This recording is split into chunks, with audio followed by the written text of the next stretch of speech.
pour téléspectateur Diassigui TV ñoo ngi leen di jaajëfal tey ñu déplacé wu ñu ba fi nga xamante ni moom mooy Dakar ci siège fédération sénégalaise de boxe fas yéene waxtaan ak ki nga xamante ni moom mooy jiite kuréel gii la waaye balaa ñuy tàmbali dañ koy bàyyi mu nuyu mbokku téléspectateur Diassigui TV yëpp monsieur Sène ñu ngi lay dalal fii ci Diassigui TV. jërëjëf merci beaucoup ci invitation bi kontaan naa ci trop.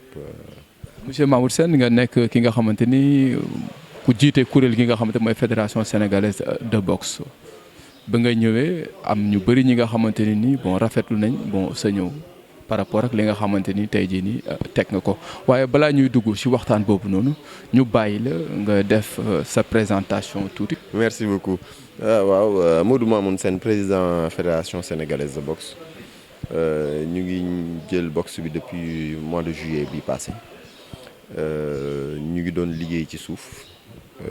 di liggéey ak acteurs yi di liggéey ak aussi les doyens yi nga xamante ni ñoo ngànkoon boxe bi fii depuis bu yàgg di ci dox ay jéego yoo xamante ni dañ ci àndoon ak xale yi aussi donc ñu régler problème d'abord intergénérationnel bi ba pare rassembler famille boxe bi fii Sénégal.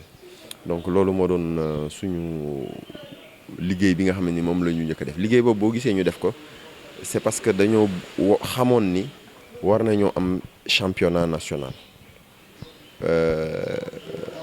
te am championnat national dafa laaj lu bëri et li mu laaj nag d'abord moo doon ñu rassembler la famille boxe du Sénégal championnat bi.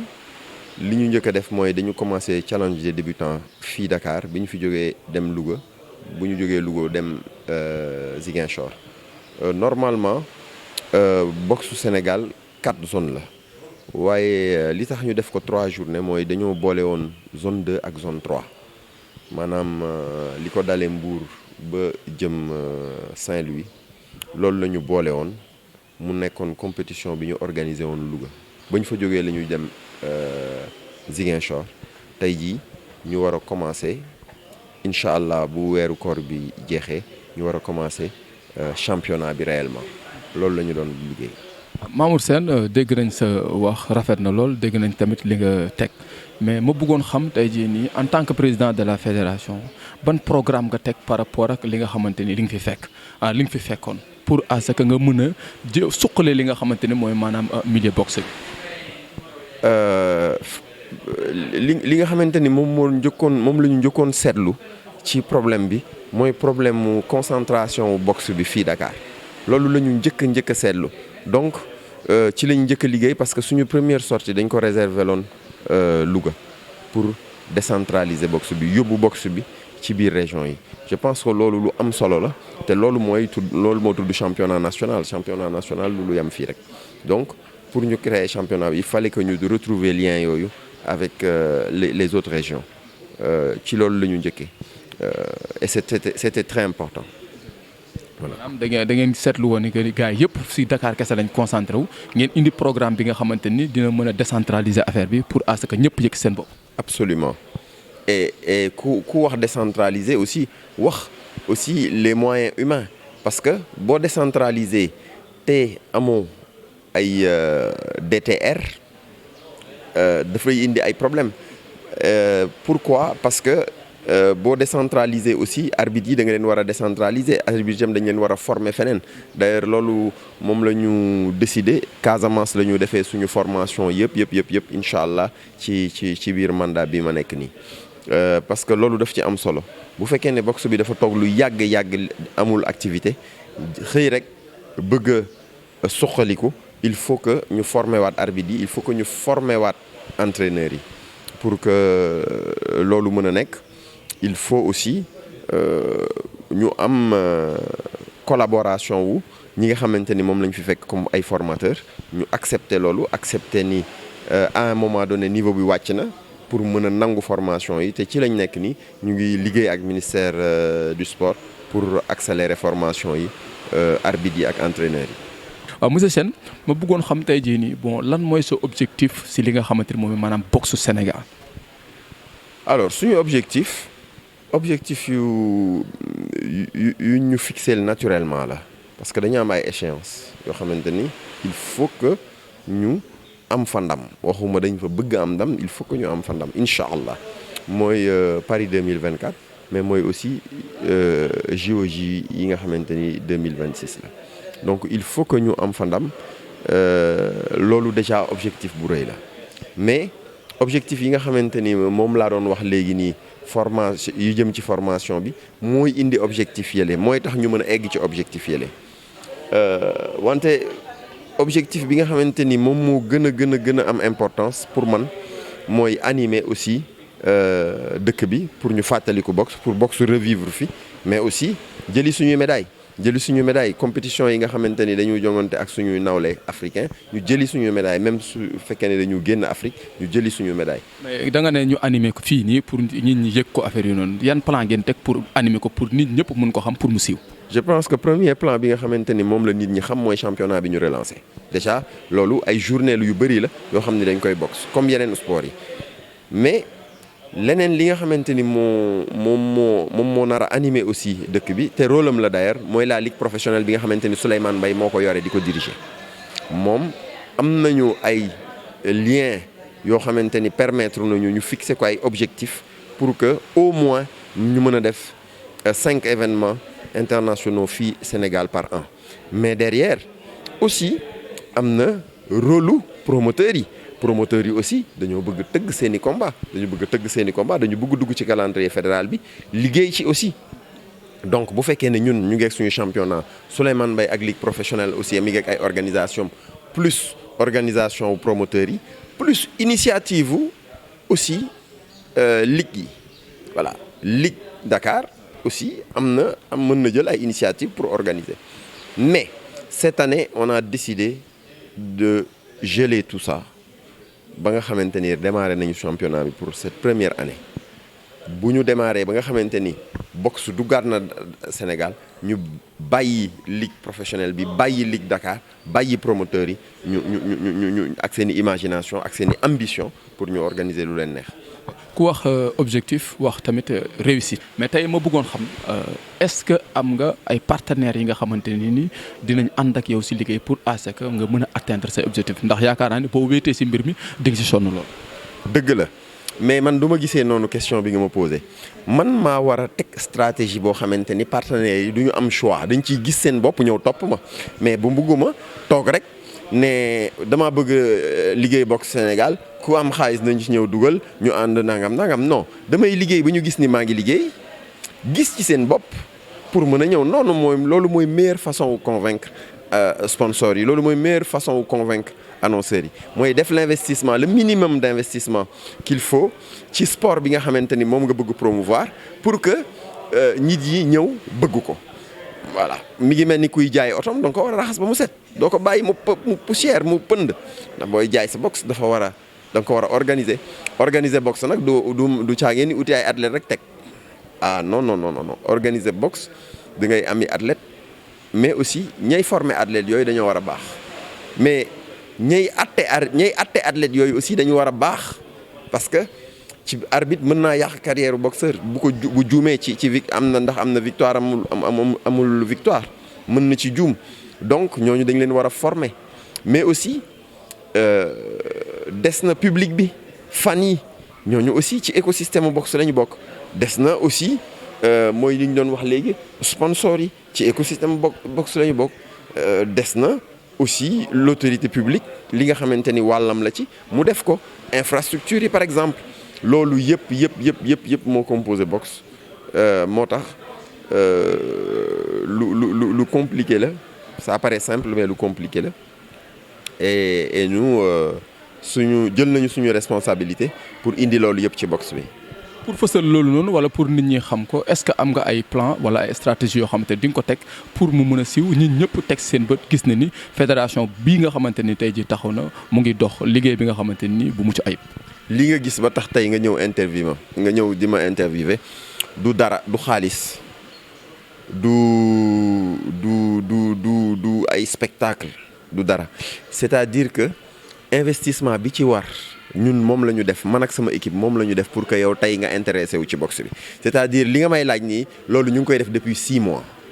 ñu ngi def li nga nekk nii li tax tey nga ñëw di ma interviewé c'est que stratégie bi moo baax moo tax nga ñëw interviewé ma tey. parce que dama déggante ki nga xamante ni moom moo nekkoon président fédération sénégalaise de boxe colonel Seydou Ba ma déggante woon ak moom mu wax ma ay affaires yu bari yi nga xamante teg nga ko mu wax ma ay programme yu rafet yi nga xamante teg nga mu boole ma ak yow mu ne ma demal nga seeti ko boo ko seetee par rapport ak programme bi mu teg yaakaar naa ne bon dina jël boxe Sénégal yóbbu ko fu sore sore te loolu tamit ba ma waxee loolu man tamit am ci moom confiance ma ne ma dem seeti leen pour que yéen tamit ngeen mun ñu wax bon yan taxawaay ngeen am ci boxe bi. kon li ma doon wax léegi nii yaa ngi koy dëggal su la colonel Seydou Ba waxee loolu c'est parce que stratégie bi mu gis moo tax stratégie bi xam nga colonel Seydou Ba tukki na ak ñun dem Ziguinchor gis na xool na gis na amélioration yi mu am ci biir fédération bi nga xam ne moom la doon diriger mais li nga xamante ni maa ngi koy wax di ko répéter mooy colonel Seydou Ba. tey jii bu ma amee base de travail moo tax parce que mënoon naa fekk boxe bi mu toll foo xamante ni du ñu mën a egg fii tey ci moment bii nii en 6 mois du ñu mën a def lii en 7 mois du ñu mën a def lii mais am na lu mu fi bàyyi woon am na lu mu fi bàyyi ba nga xamante ni c'est tellement fort que boobu presque mën naa tuddee ni tremplin la pour ñun et d'ailleurs man noonu laa fi bàyyee loo xamante ni ki nga xamante ni moom may remplacer moom lay teg tànkam pour mën a avancer donc colonel Seydou Ba à chaque fois que j'aurai l'occasion dinaa ko remercier au nom de tous les Sénégalais au nom de tous les amateurs de boxe dinaa koy remercier parce que il a beaucoup fait pour la boxe sénégalaise énormément de sacrifices. d'accord rafet na lool parce que loolu noonu man yaakaar naa ne nekk na lu rafet parce que jóge fi te xajamaloo mbir bi nga yaatal ko ubbil ko nit ñi ba nit ñi sawar ci def seeni lépp man yaakaar naa loolu rafet la mais su ma jógee foofu sànq da nga wax affaire mbirum professionnel maanaam te tàggat yaram boo koy wax nga bëgg nga teg sa bët bi fenn fi à l'échelle internationale yaakaar naa ni ñi nga xamante ni ñoom ñoo nekk acteurs yi war nañ mën am benn niveau bi liggéey boobu noonu ñan ngeen siy liggéeyal ay formateurs yoo xamante ni à l'étranger la ñuy jógee nekk ay professionnels wala fii lañ nekk si réew mi. alors fii nga nekk nii fii ñu taxaw nii fii nga nekk nii mooy suñu mën naa tuddee ni mooy suñu direction technique mais mooy suñu premier centre de formation te dina am yeneen ñu ngi négocier à très haut niveau pour am encore et encore des espaces ici à Dakar et ailleurs d'ailleurs yu ñu mën a réserver le boxe bi pour justement la formation mais aussi pour aussi ñu mën fa def ay ring parce que boxe repère la aussi ring yi mooy repère u boxeur donc boxeur boo xamante ne day entraîner toute l'année sans nekk ci ring c'est un peu compliqué donc ñu ngi liggéey actuellement ci infrastructure yi ñu ngi liggéey actuellement ci conditions yi nga xamante ni moom la boxeur yi war a liggéeyee mais aussi ñu leen di former mais aussi matériel bi nga xamante ni moom moo baax pour ñu liggéey voilà. ñi leen di former fii lañ nekk. ñi leen di former am na ñu fi nekk am na ñoo xamante ni ñu ngi ñëw am na ñoo xamante ni ñu ngi waaj a jóge Europe pour ñëw fi am na ñoo xamante ni ñu ngi jóge dans les pays africains parce que les bons sont partout pas seulement en Europe ñu ngi jóge ci yeneen dëkk pour ñëw fii former si ay sénégalais. ma dégg sànq nga wax promoteur yi na la moom lan nga ma mën a expliquer si promoteur comme lamb yi la wala. alors promoteur mooy ki nga xamante ni mooy jaaykatu spectacle la. mën na naka ngeen di mën a liggéey. mën na ko jaay ci yeneen su ma joxee benn exemple ndax bu ma joxee turu Don King nga xamante ni mooy figure yi nga xamante ni ñoom la ñu gën a xam ci boxe mondial bi Don King c'était juste un promoteur c'était pas un boxeur c'était pas un entraîneur c'était ça il ne tenait même pas de club c'était un promoteur ñun fédération bu ñu liggéeyee ba pare def suñu warugar li nga xamante ni mooy créer équipe nationale teg ligue professionnelle teg amateur gagner ay compétition représenter drapeau national dafa am beneen rôle bu ñu am mooy animer dëkk bi loolu ligue professionnelle moo koy def d'habitude ci dëkk mais ligue professionnelle boobu moom ci boppam mënul nekk juge et partie c'est-à-dire que dafa war a wéeru ci ay promoteurs pour ñoom ñuy organiser combat moom mu contrôler loolu lépp donc promoteur ci boxe mooy ki nga xamante ni mooy jaay événement bi voilà. président Mamour Sène yaakaar naa ni egg nañ si li nga xamante ni moom maanaam càppaandaw waxtaan bi dama lay laaj ban appel ngay lancé par rapport ak li nga xamante ni moom liggéey bi nga xamante ni taxawal nga ko ak lu munti doon ban appel ngay lancé sénégalais yi. appel bi may njëkk a lancé mooy ñu xam ni JOJ fii lay am si dans 6 ans en 2026 et que occasion bu mag la pour xale yi participer ci compétition boobu et puis am fa ay médailles nit dafa soxla am rêve nit dafa soxla am projet et dëkk aussi dafa soxla am projet et xale yi je pense sincèrement que bu ñu gisee liggéey dinañ liggéey man je suis dans le milieu je travaille avec des jeunes beaucoup de jeunes mais je sais que bu leen joxee liggéey ba pare am ay garantie yenn garantie comme des garanties d'État parce que ñun ay privé yu ndaw lañu suñu garantie c'est pas tout mais ay garantie d'État je pense que dinañ mën a liggéey léegi nag man si sama xalaat laay wax je pense que war nañu décider transformer matière première yi nga xamante ni moom la ñu def fii bis buñ ci duggee lu bëri derrière dinañ ko gis c'est comme ni may wax championnat bi il fallait installer ce championnat pour gis li ci ginnaaw il fallait installer ce championnat pour créer ligue professionnelle bi il fallait installer ce championnat pour créer pour dooleel boxe amateur et donc je pense que je suis sûr même que suñu décider transformer suñu matière première yu bëri dinañ ko gis ci ginnaaw foofu laa yam après nekkuma ci. damaa gis nga def box is back ma gis ko ci t-shirt booy yu bëri la mooy box is back. box is back mooy box delloo si ñëwati na box ñëwati na et suñu slogan bi dëgg rek la c'est mais ça en dit long li muy wax dafa bëri mais dafa gàtt slogan bu gàtt la ak li muy wax bëri na trop. mooy boxe delloo si na léegi nag loo ci xalaat derrière rek sa affaire la. jaajëf Mamour Sène. na si naka def. waaw maa ngi fi. yaa ngi si jàmm. waaw sant bi kay. ça va bien. sant ne kay. est-ce que mën nga présenter wu. maa ngi tudd Dieynabou Diallo membre équipe nationale boxe anglaise waaw. ban club nga nekk. man Thiès te yombal. est-ce que yow si boxe bi yàgg nga si. waaw si yàgg naa depuis 2018 maa ngi si. waaw présenté naa compétition extérieure. waaw compétit naa extérieur waaw yàlla def na indi naa médaille te encore jusqu'à présent maa ngi si ñu ngi si ñun ñëpp la parce que comme ça benn jigéen mun na présenter ñëpp parce que ay jàmbaar lañu te ñoom dañuy bàyyi suñu liggéey ñëw si entraînement bi te lu métti yàggul waaw. ban médaille nga indi ak fan nga ko jëlee. waaw Congo Brazza waaw. médaille bi pour Sénégal la wala pour yow la. pour champion du Sénégal la woon xam nga yàlla mooy may tamit nit lépp loo fort yàlla bu la naree may rek dalay may mais toujours ñun ñëpp ñoo nekk benn ensemble comme fii nii ñun ñëpp on est ensemble bokk même esprit tamit di liggéey waaw. bon la moo tax nga choisir boxe nga bàyyi fi yeneen sport yi nga xam ne moo ëpp xaalis boxe fii si Sénégal.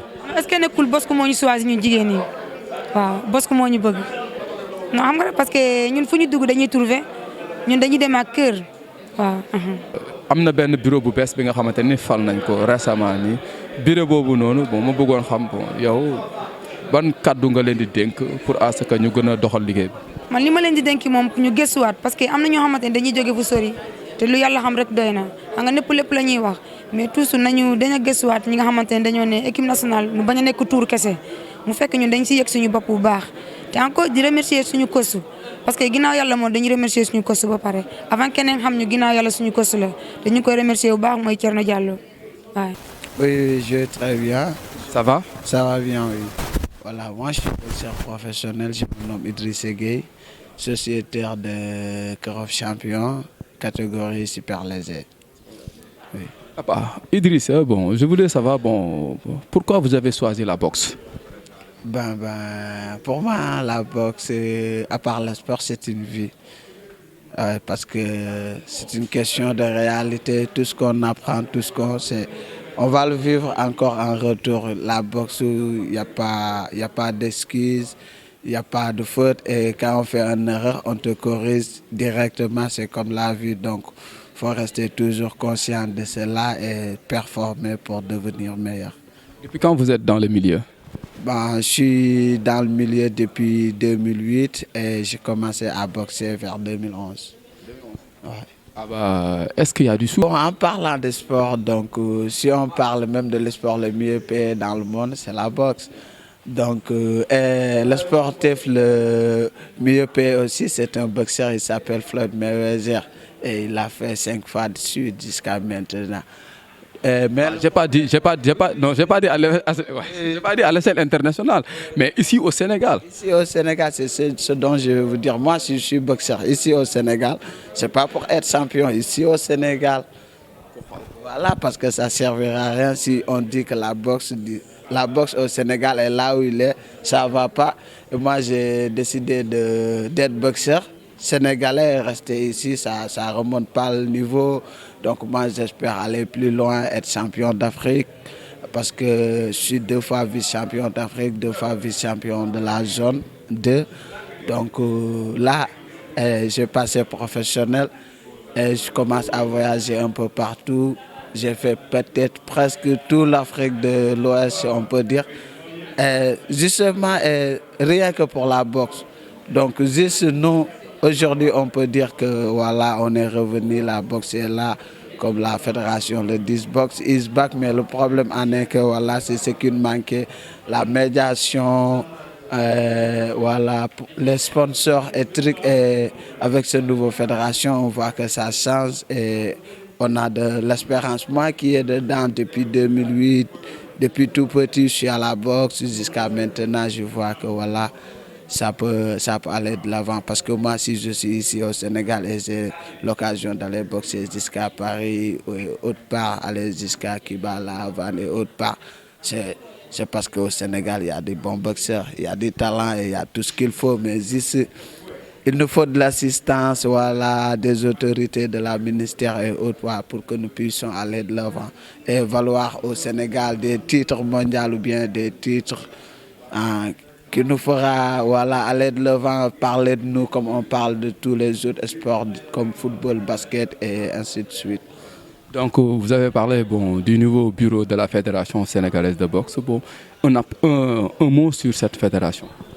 Ah bon, pour le moment, moi, ce que je veux dire depuis qu'ils ont commencé, et là, on dit Alhamdulillah, je remercie et que au moins ils puissent continuer sur ces lancers parce qu'on se voit dedans, parce qu'avant, il n'y avait pas assez de compétition et eux, depuis qu'ils sont là, ils n'attendent pas le ministère, ce qui nous faisait tarder par ici et nous mettre en retard parce que les autres président fédération et les fédérations que j'ai connues, j'ai été là précédemment. J'ai travaillé avec eux, j'ai boxé pour eux, j'ai gagné des titres pour eux.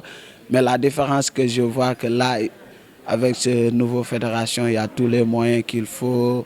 Et on voit qu'ils sont engagés, bien organisés, ils mettent les choses en ligne, ils vont aller chercher, comment dirais-je, voilà.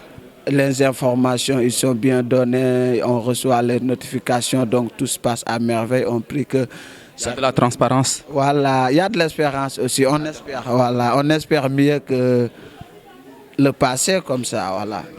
Donc, Monsieur Idrissa, vous avez dit que vous avez gagné énormément de trophées. Quel genre de trophées que vous avez gagné? Pour vous ou bien pour le Sénégal? Ben, je vais dire, moi, en tant que sportif, en tant que boxeur, j'ai fait l'équipe nationale depuis 2014. Donc, même personnellement, si je gagne quelque chose, c'est pour le Sénégal en retour. Parce que si on dit Idrissa Gueye boxeur, ils vont dire Sénégalais. Voilà, donc j'ai représenté l'équipe nationale du Sénégal. J'ai eu la chance à être 2 fois vice-champion de la zone, vice-champion d'Afrique et tout. Donc aujourd'hui, moi, si je dis que si je fais quelque chose en boxe, ça compte plus sur moi-même, ça compte plus sur mon club, ça compte plus pour le Sénégal. Mais parfois, je me vois sur l'Afrique même parce que on a les moyens de sortir de là et aller voir ailleurs avec le niveau, aller conquérir d'autres, aller voir d'autres compétitions et essayer de faire mieux dans l'avenir. Mais moi, tout ce que je souhaite, c'est devenir un jour champion du monde. Voilà, et pour le Sénégal, voilà, pour tous qui ont été là à me soutenir, comme les coachs que je ne peux pas parler, plein de coachs comme Souleymane Baye, les anciens, tous qui ont été là et ils ont sacrifié un maximum de temps pour nous apprendre à mieux boxer, comme vous le dites. Et il n'y avait pas moyen, il n'y avait pas tout ce qu'il fallait pour qu'on soit là, mais ils ont crié à nous, ils nous ont donné les moyens d'aller défier à l'intérieur. Voilà, donc nous on croit, et donc si on réussit, c'est le meilleur cadeau qu'on pourra leur faire. Donc. soxna si na nga def. maa ngi fi. as jàmm. maa ngi si jàmm kay. da ngaa cool ni. waa cool la. boxeur di cool di calme tey chaque jour da ngeen di cëppi ci kaw ring bi tey nga taxaw fii di cool lu xew. non boxeur moom da ngay wane yar ak teggin moo tax suñ tajee moom dañuy kafoore cool xëy na tamit koor gi moo tax mais mooy loolu. koor gee la sonal. non koor sonaluma sax même pas. maa gis ma lay laaj nga tuug nga def statistique. waaw non si c'est nature la. c'est naturel. waaw. waaye lii gañewul dara de. waaw ba tey lépp mun naa ne. ok d'accord dama bëggoon xam bon tuuti si sa jaar-jaar avant tout bon nga présenté wu bu ko defee après ñu tàmbali waxtaan bi. waaw maa ngi tudd Marietou Diallo maa ngi commencé boxe en 2007 nekk club bu ñuy wax Mantis Yëmbal ma démarré ko di compétir en championnat yi am fii ay champion Sénégal lii dem naa ba amatuma adversaire fii nii niveau international la am ban catégorie loolu wala ban poids la. 60 kilos. 60 kilos. bon nga ne mënatoo am maanaam mënatoo am fii nii benn adversaire. mënuma ko woon am mais instant yi nii yaakaar naa jigéen ñi instant yi ñëw nañ te ñun tamit loolu lañ bëgg jigéen ñi gën a ñëw si boxe bi xam nga. mënatoo am fii ndax lan da nga nekk ku soxor wala da nga nekk koo xamante ne da ngay am ay victoire rek wala nu mu demee noonu. waa sant yàlla victoire toujours tamit dama koy sant suñu borom mais dama mosuma am defet mais dama soxor de. da ngay dóore. damay dóore 24 heures kay. waaw. bon boo jógee fii si Sénégal est-ce que mës nga compétir bon maanaam si côté Afrique. Afrique waaw dem naa représenté Congo Brazzaville dem naa Jeux africains dem naa championnat zone 2 am naa fa médaille d'or. am na yeneen championnat yi tamit yu nekk suñu kanam dañuy ñaax comme rek fédération bi mu gën ñoo jàppale si affaire bourse pour ñu génn pour préparer loolu tamit manqué nañu trop manqué nañu quoi. waaw ma bëggoon xam lan moo tax tey jii nii nga choisir dugg si boxe yeneen sport yi nekk fii yow en tant que jigéen nga ñëw dugg si boxe. non man Van Damme moo nekkoon sama idole ma dem commencé boxe français après ma jóge fa ñaar yëpp laa ande may def savate def anglaise. lan mooy sa objectif. sama objectif bëgg naa jël champion du monde rek champion du monde laay ñaan yàlla jël mooy sama rêve quoi instant yi nii xool ma ay champion d'Afrique non champion du monde te loolu tamit balaa ñuy egg champion du monde foo am ay bourses yoo xam ne dañuy génn pour préparer ñu mosuñu génn pour préparer Sénégal lañu doon toog di préparer dañu daan dem di fighting ay Algérie ay Botswana ñu ne la ñuy taseel di compétir mais tamit foo ñu ñaax président bi côté boobu mu jàppale fii yi quoi ndax bëgg nañ côté fii yi ñi ngi ñëw instant yi nii macha allah mun naa kële bi bëri nañ ñi ngi góorgóorlu ñi ngi def daal luñ mun te instant yi nii mun naa wax dañuy wax góor mais jigéen ñi ñoo fi teg tànk de pour l'instant waaw. tey jii nii ngeen am fédération bu bees bi nga xamante ni mu ngi en place teg programme am fédération boobu noonu ban kàddu nga leen di dénk. président comme nu mu tàmbalee nii mun damay ñaan bu mu teggi tànkam benn yoon na continuer rek ndax instant yi kële bi bëri nañ combattant yi ay champion dong ñoo fi nekk te suñu jàppalee toujours compétition di am ay champion ñoo fiy génn di dem di compétir di dóor di ñëw loolu rek lañ koy ñaax mu jàppale tamit athlètes yi quoi compétition yi même suñu génnee koor geeg lii bëgg nañ même su bii jàllee bëgg nañ yeneen ay combat professionnel suñ ko tëggalee dañuy jël sportif moom compétition la laaj boo amul compétition doo mën a sori si maanaam yenn kii quoi. fii sax dañuy entraîner suñu club bi dañuy dóorante. xam nga tey entraînement di dóorante ak dem compétition bokkut te sportif boo amul compétition doo mën a nekk un compétiteur. non si loolu si la tamit mais tamit bu nekkee da nga nekk sa club di entraîner comme doo sparring foofu moom mooy loolu mais bu nekkee yaa ngi fa di combat su yéegee si kaw li loolu du la jaaxal. Bonjour. Bonjour, ça va bien? Vous allez bien? Oui, ça va tranquille, alhamdoulilah. Vous êtes cool, vous êtes calme. Bah ouais, quand je suis comme ça, je suis calme, je suis comme ça. Les boxeurs là, à chaque fois si vous êtes bon sur le ring, vous bougez ou bien c'est le ramadan? Donc en fait, c'est pas le ramadan, donc en fait, ce qui se passe sur le ring et ce qui se passe en dehors sur le ring, c'est pas pareil. Donc à chaque fois quand je marche, bon, les gens me demandent est-ce que toi tu es un boxeur ou pas. Même les gens confondent que je suis un footballeur alors que je suis un boxeur. Moi, tu me dis que toi là, tu es tellement discipliné. Alors que c'est pas ça, mais si je monte sur le ring, donc c'est autre chose, franchement. Est-ce que vous pouvez vous présenter? En fait, je m'appelle Pamo Mourso, international sénégalais de boxe. 4 fois champion d'Afrique en boxe professionnelle. Ensuite, 2 fois médaille de bronze en boxe amateur au championnat d'Afrique zone 2. Ensuite, il fait partie sur les qualifications olympiques ici à Dakar, Tokyo 2021. Ensuite, je fais partie de l'équipe nationale du Sénégal actuellement. Ensuite, je prépare les championnats sénégalais ici au Sénégal. Oui, Pamo Mourso, c'est excellent. Pourquoi vous avez choisi la boxe? Bon, en fait, mon père c'était un boxeur. Bon, c'est lui qui a été le premier champion d'Afrique de l'histoire du Sénégal en boxe amateur ici au Sénégal. Et ensuite, son petit frère, il s'appelle Abdelkader Sow. Lui aussi, il est au Canada. Il a été champion du Canada. Ensuite, champion noir américain aux États-Unis. Donc avant, je faisais du taekwondo au centre Bob. Donc je sais même pas ce qui m'a poussé de faire la boxe, quoi. Donc je peux dire que c'est le sang, quoi. Donc c'est le sang? Ouais, c'est le sang. Bon, je suis rentré sur la boxe à cause de mon père. À cause de mon père, c'est lui qui m'a inspiré de rentrer sur la boxe. Donc lui, il a été champion d'Afrique, Lion d'or, Grand d'or, meilleur sportif cinquantenaire. Donc il a manqué des titres. Le titre qu'il a manqué, c'est le champion du monde et les qualifications olympiques, médailles olympiques. Donc c'est les 2 titres que je vais remplir sur la famille. Après je laisse la boxe. Depuis lors, est-ce que vous avez des regrets?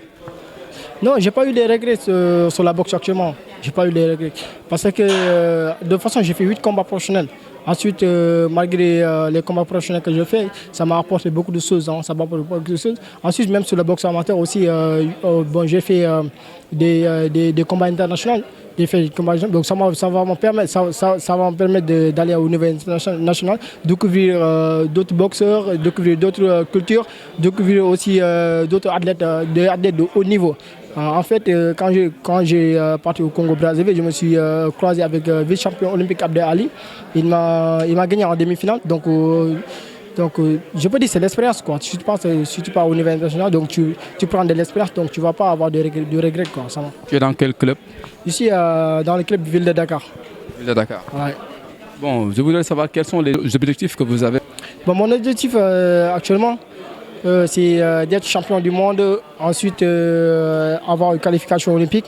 Bon, malgré tout, les qualifications olympiques ici à Dakar, on m'a repêché à cause du visite médicale.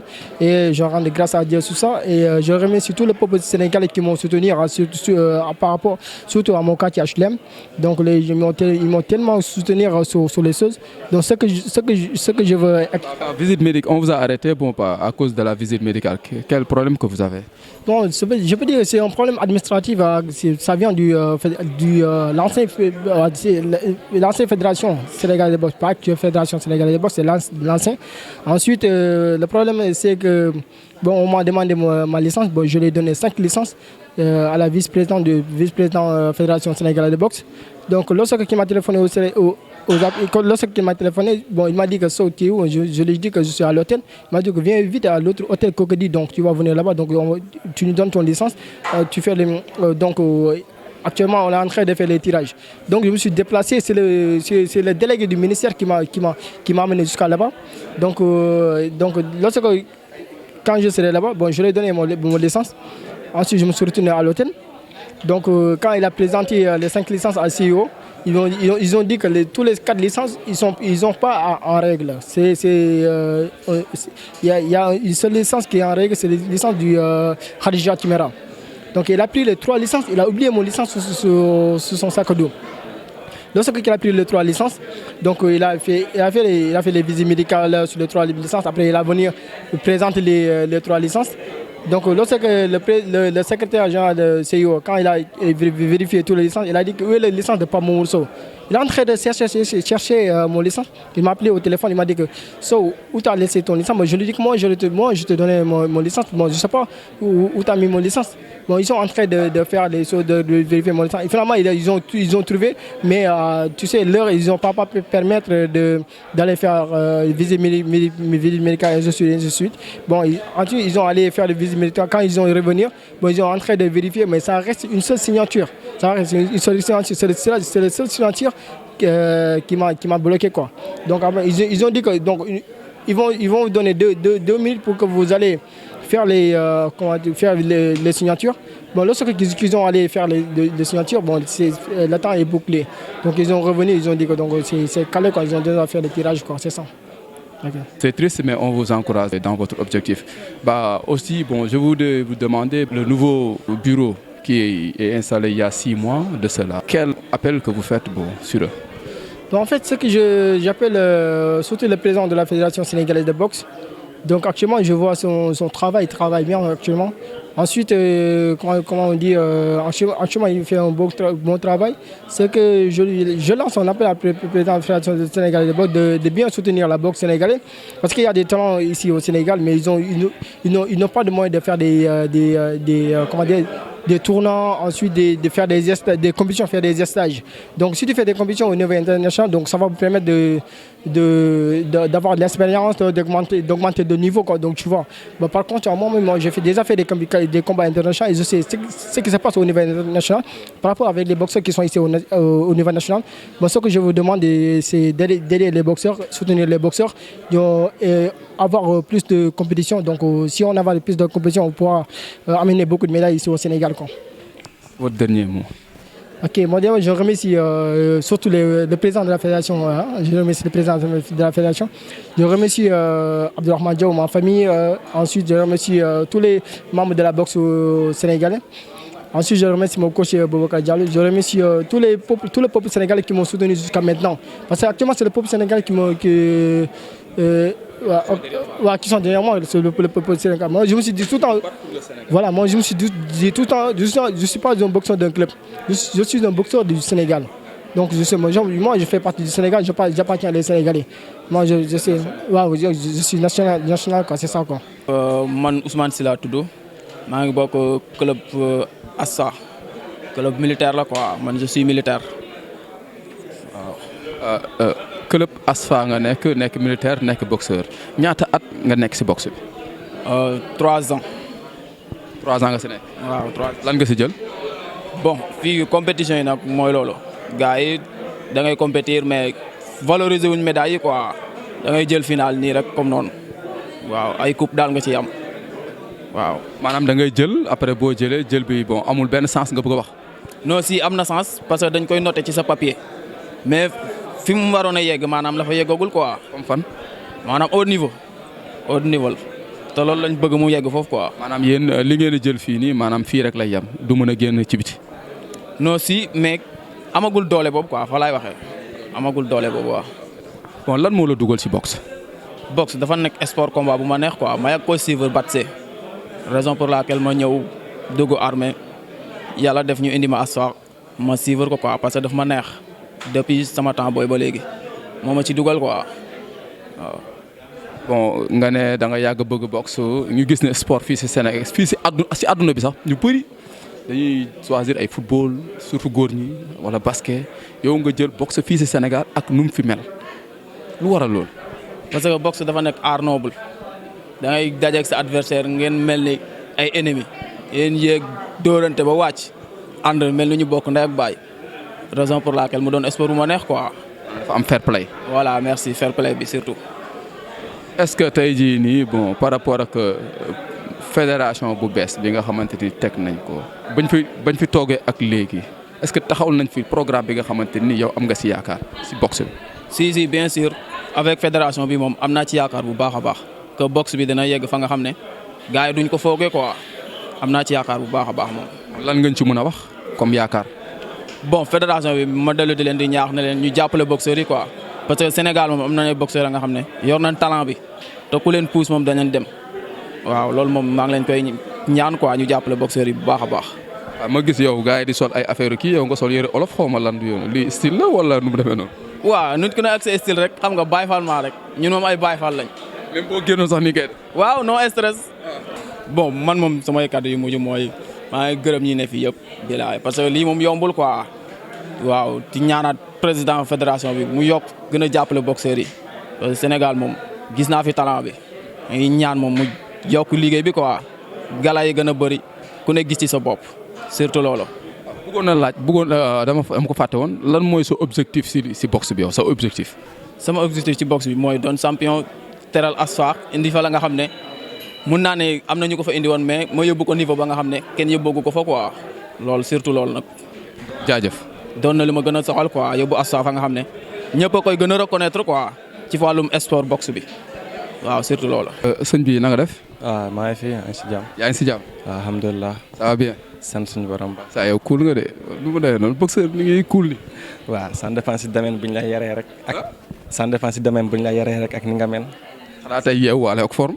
tey bien sûr maa ngi 100% heure bii nii.